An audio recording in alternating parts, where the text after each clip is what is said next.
दिनै सानसेनि रादाबफोरखौ फरायदों आं गेवलां हाजोहारिया।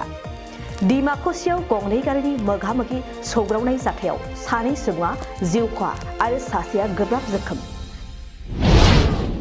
बिटिआरनि मिउचुवेल जानाय दारागाव लावखार ओंखाम जाग्रा थावनियाव हरखाब गिख्रंथाव अर खामदों।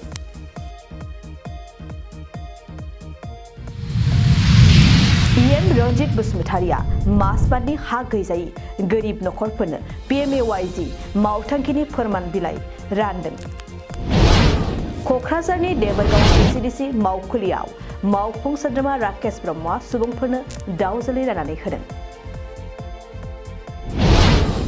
खृष्टान धोरोमनि सुबुंफोरा बर'दिननि लोब्बायै रंजानायजों गावजों गाव अननाय मान होलायदों।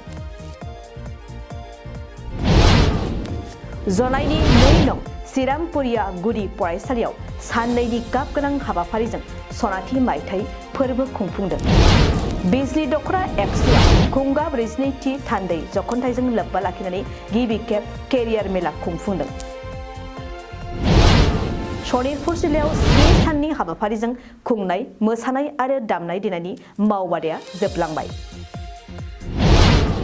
सनितपुर जिल्ला एबसुआ रोखा खालामदों थांनाय 24 डिसेम्बराव जानाय जाथायाव एबसुआ जेबो लोब्बा गैया। सनितपुर जिल्ला दुलाराय बर' फरायसा आफादनिफ्राय बेखौ रायजो राजानि गेजेराव आरो जोंनि जे XNDF बिथांमोननिसिम जोङो क्लियार खालामनानै होनो ओंखारदों जे मोनसे जाथाय जालांनाय बेवहाय XNDF हिसाबै जेबो सोमोन्दो गैया।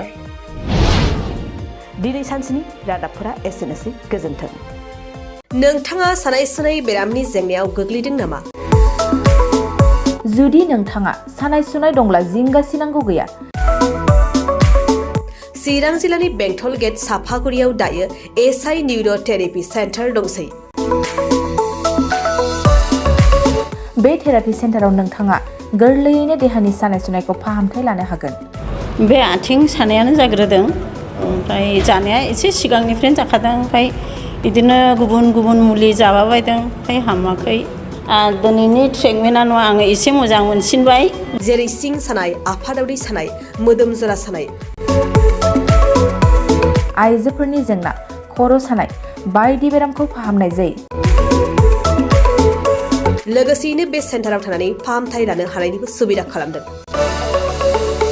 नोंथांमोनहा SI निउर'थेरापि सेन्टाराव फाहामथाय लानो गोसो दंब्ला नैबे मबाइल नम्बर 7620160459 नङाब्ला 9476977956 आव थोंजों सुलाद लानो हागोन।